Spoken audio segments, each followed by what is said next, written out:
Dipersembahkan oleh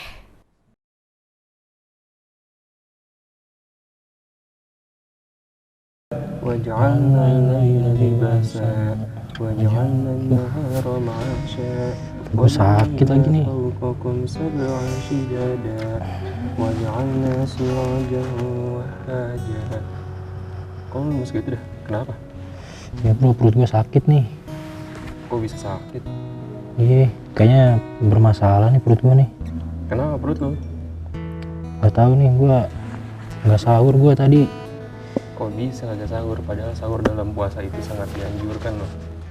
Iya sih ya, gue tadi juga begadang kan. Ya lu tahu kan, namanya juga anak kos, cuman berpatokan sama alarm doang. Ya udah jadi telat deh. Ya udah dah kalau kayak gitu. Kuat ME maghrib ya. Ya makasih ya. Daripada lu ngurung gitu, mendingan abis ngaji nih kita nonton kajian di YouTube Hamka tentang makna dan hikmah sahur. Boleh. Biar lu tahu kalau misalkan sahur itu ternyata memang sangat dianjurkan. Oke. Ya. Ayat aja dulu yuk. Ya. Ayat berapa tadi tuh? Ayat 13. 13. وَجَعَلْنَا سِرَاجًا وَهَّاجًا وَأَنزَلْنَا مِنَ الْمُعْصِرَاتِ مَاءً ثَجَّاجًا. Bismillahirrahmanirrahim. Assalamualaikum warahmatullahi wabarakatuh. Hamka Muda dan pemirsa TV-mu yang dirahmati Allah, pada sesi ini kita akan membicarakan tentang persoalan hikmah sahur dan juga maknanya dalam Islam. Sahur, sebagaimana kita tahu, dalam persoalan puasa Ramadan tentu tidak bisa kita lepaskan. Karena bagaimanapun kita ingin Ramadan ini tetap kuat, Ramadan ini tetap sehat, dan tidak ada cara lain untuk betul-betul menguatkan fisik kita kecuali betul-betul memulainya dengan sahur yang tepat. Tapi apa sebenarnya makna sahur? Apa sebenarnya hikmah dari sahur itu sendiri?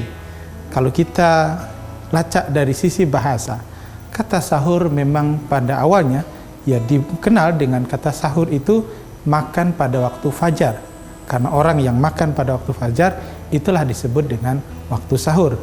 Bagaimana Quran kemudian menyebutkan wa yastaghfiruna fil ashar, orang-orang yang nanti termasuk di dalam rahmat Allah adalah mereka yang beristighfar di waktu sahur, yakni waktu di saat orang makan di waktu fajar.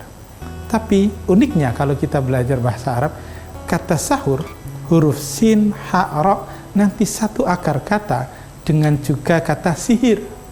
Jadi sihir itu juga maknanya berdekatan. Tapi apakah betul berdekatan makna sihir dan sahur? Apa kaitannya?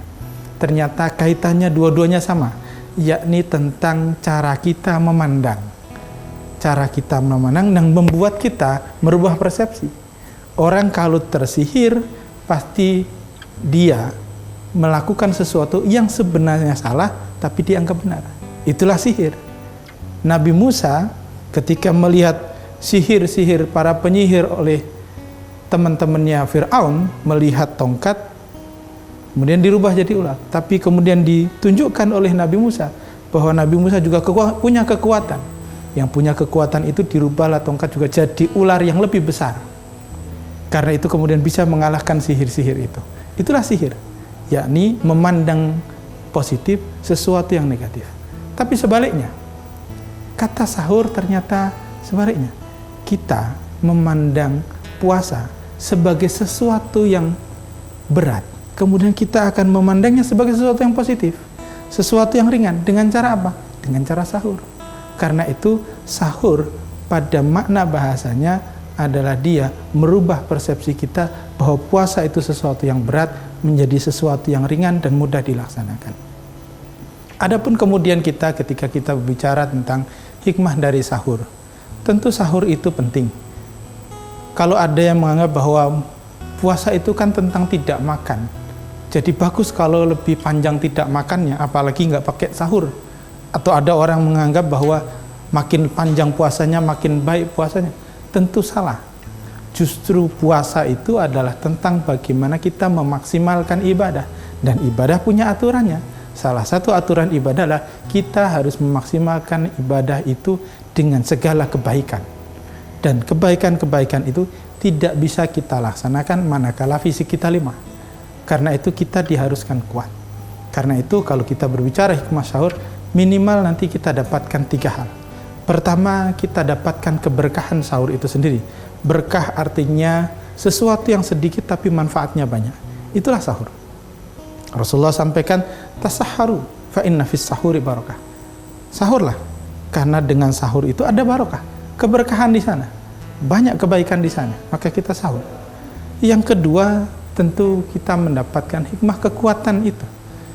Karena Rasulullah sampaikan, al-mu'minul qawiyyu khairun wa ahabbun ilallah minal mu'minul dha'if. Orang mukmin yang kuat lebih dicintai dan lebih disukai oleh Allah Subhanahu wa taala. Karena itu tidak boleh kemudian ketika kita puasa bikin lemes-lemes, kerjaannya cuma tidur, tentu bermasalah. Tapi kalau kita sahurnya berkualitas, sahurnya baik, sahurnya penuh keberkahan, kita bisa maksimalkan. Puasa isinya ngajinya maksimal, puasa isinya sholatnya maksimal, puasa isinya belajarnya maksimal. Itulah kemudian ketika kita melaksanakan sahur. Karena itu kita tidak boleh meninggalkan sahur. Dan yang ketiga, dengan sahur sebenarnya bukan hanya kekuatan, keberkahan. Keduanya ini adalah sunnah. Karena itu sahur itu bagian dari sunnah. Tidak boleh dilepaskan karena bagian dari rentetan kewajiban puasa. Puasa ada sunnah-sunnahnya. Salah satu sunnahnya adalah sahur. Sehingga dengan bersahur sebenarnya kita ingin memaksimalkan pahala puasa kita dengan sunnah-sunnahnya. Sebagaimana kita sholat ada sunnah qobliyah, ada sunnah ba'diyah, maka puasa juga ada sunnah-sunnahnya. Salah satu sunnahnya adalah dengan bersahur, karena sahur dapat banyak keberkahan.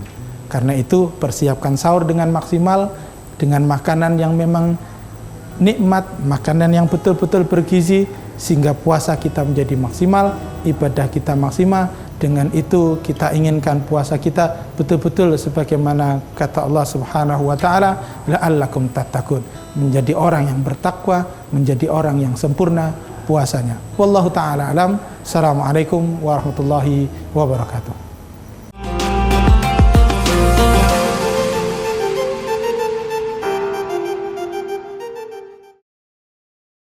Dipersembahkan oleh